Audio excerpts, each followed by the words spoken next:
Hey, I'm golf broadcaster Matt Adams. The updated and expanded second edition of my book, The Golf Round I'll Never Forget, Golf's Biggest Stars Recall Their Finest Moments, is now available. Readers can expect to march with Arnie's Army at the 1960 U.S. Open, relive Jack Nicklaus's remarkable 1986 Masters win, and be amazed by the Tiger Slam. The Golf Round I'll Never Forget, Golf's Biggest Stars Recall Their Finest Moments. Pick it up where fine books are sold, including BarnesandNoble.com and Amazon.com.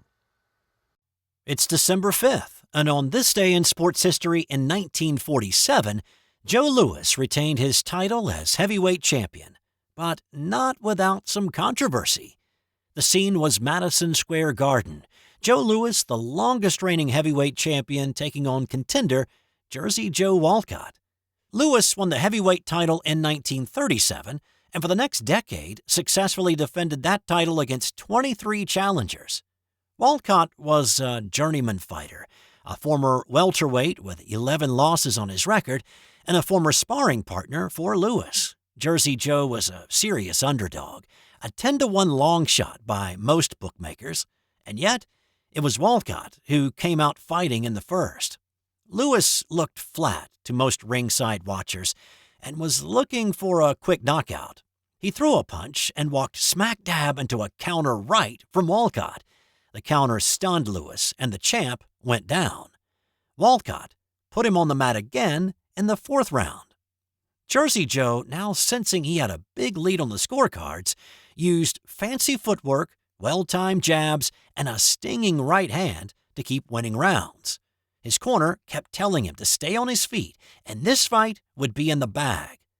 The final 3 rounds went in favor of Louis by non-scoring observers, and as the final bell rang, most in the arena, including the champ himself, thought the decision was going to Walcott. In fact, Joe Louis attempted to climb out of the ring before the verdict was read because he was so disgusted with himself and figured there was no doubt he had lost the fight. But he was talked into staying and standing in the middle of the ring when he was surprised by the 2-1 decision in his favor. The referee scored the fight in favor of Walcott, but the 2 ringside officials gave the fight to Louis. The champ did not smile or even raise his arms in triumph. Instead, he gave Walcott a hug and apologized for the raw deal Jersey Joe had just received. Joe Louis offered Walcott a rematch and a shot at redemption.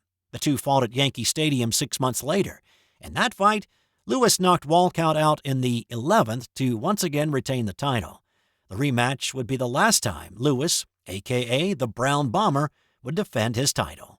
He retired from boxing on top in March 1949. He still holds the mark as the longest reigning champ in any boxing weight class. Also on this day in sports history, in 1995, Dan Marino threw for 300 yards in a game for the 52nd time in his career, setting a new NFL record. That record has since been shattered by a bunch of QBs in the pass-happy NFL, and in 2000, Karl Malone passed Wilt Chamberlain to move into second place on the all-time scoring list. The mailman is now third on the list after LeBron James moved into second place in October 2020. That's all for today. More tomorrow on This Day in Sports History. Hey there, sports history fan. This is Arnie Chapman, a.k.a. the Football History Dude, and I hope that you enjoyed this recent episode presented by the Sports History Network and were able to learn some good old-fashioned sports history knowledge nuggets.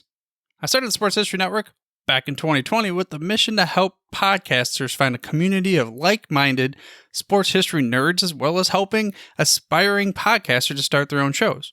We have a little bit over 30 shows on the network right now covering all sorts of sports history, but as far as I'm concerned, we're just at the toothpick in the ocean moment, that can't even figure it out because there's so much more coming.